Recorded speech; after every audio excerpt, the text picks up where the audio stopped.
Hi friends, இன்றைக்கி நம்ம பார்க்க போகிறது சிறை அப்படின்ற படத்தோட ட்ரைலரை பற்றி தான் பார்க்க போகிறோம். இந்த படம் வந்து பார்த்திங்கன்னா ஒரு பேசிக்காக இருக்கிற ஒரு போலீஸ்காரரை பற்றினது. ஸோ ஒரு போலீஸோட ஒரு நாள் வாழ்க்கையில் நடந்த ஒரு நிகழ்ச்சி. ஸோ இது வந்து ஒரு உண்மை சம்பவம் அப்படின்னு சொல்கிறாங்க. இதில் வந்து பார்த்திங்கன்னா விக்ரம் பிரபு நடிச்சிருக்கிறாரு. அது மட்டும் இல்லாமல் இந்த படத்தை எடுத்திருக்கிறது ஏற்கனவே டானாக்காரன் படத்தை இயக்குன அதே இயக்குனர் தான். இது சேம் அதே இதில் இருந்ததுனால அந்த இதுலேயும் வந்து இவரோட பர்ஃபார்மன்ஸ் நல்லா இருந்ததுனால இதுலேயும் அவரே கொண்டு வந்திருக்காங்க.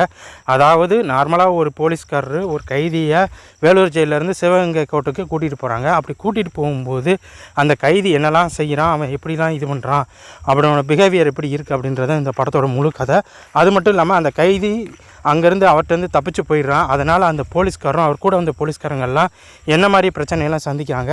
அப்படி தப்பிச்சு போன போலீஸ்காரர் வந்து அந்த போலீஸ்கார் வந்து அந்த கைதியை பிடிச்சாங்களா, அதனால் என்னெல்லாம் அவருக்கு நடந்துச்சு, அந்த கைதி எதுக்கு தப்பிச்சு போனால், அவன் வாழ்க்கையில் என்னெல்லாம் நடந்தது, அவன் என்ன குற்றத்துக்காக ஜெயிலுக்கு வந்தான் அப்படின்றத இந்த படத்தோட முழு கதை. ஸோ இந்த கதையை வந்து ஒரிஜினலான ஒரு கதையை பேஸ் பண்ணி தான் நம்ம இயக்குனர் எடுத்திருக்கிறாரு. ஏற்கனவே அவர் வந்து போலீஸில் இருந்ததுனால சேம் அதே பர்ஃபார்மன்ஸ் தான் எடுத்திருக்காரு. ஸோ இந்த படத்தை வந்து நம்ம இதுக்கு முன்னாடி டானாக்காரன் வந்து ஃபஸ்ட் ஓப்பனிங் கொஞ்சம் டல்லாக இருந்தாலும் ரெண்டாவது நல்லா பயங்கரமாக இருந்துச்சு. ஸோ இதுவும் அதே மாதிரி ஒரு பயங்கரமான ஒரு சீனாக இருக்கும்னு எதிர்பார்க்கலாம். நார்மலாக போலீஸ்காரங்க லைஃப்பில் நடக்கிற ஒரிஜினல் கதையை வந்து யாருமே இது வரைக்கும் எடுத்ததெல்லாம் கிடையாது, நம்ம தீரன் அதிகாரம் ஒன்றை தவிர. ஸோ பேஸ் பண்ண இந்த படத்தில் ஒரு போலீஸ்காரர் ஒரு கைது தப்பிச்சு போனால் அவரோட பிஹேவியர் எப்படி இருக்கும், அவரோட லைஃப்பில் என்னெல்லாம் நடக்கும், அதை என்னெல்லாம் பிரச்சனைலாம் ஃபேஸ் பண்ணுவார் அப்படின்றது இந்த படத்தில் வந்து முழுக்க செமையாக ஒரு உண்மையான ஒரு ரீசனபிளாகவே கொண்டு வந்திருக்காங்க. அதே மாதிரி இந்த கைதியும் அவரோட லவ்வனும் வந்து வாழ்க்கையில் என்னெல்லாம் குற்றங்களை செஞ்சு என்னெல்லாம் பிரச்சனையை சந்திக்கிறாங்க அப்படின்றது இருக்குது.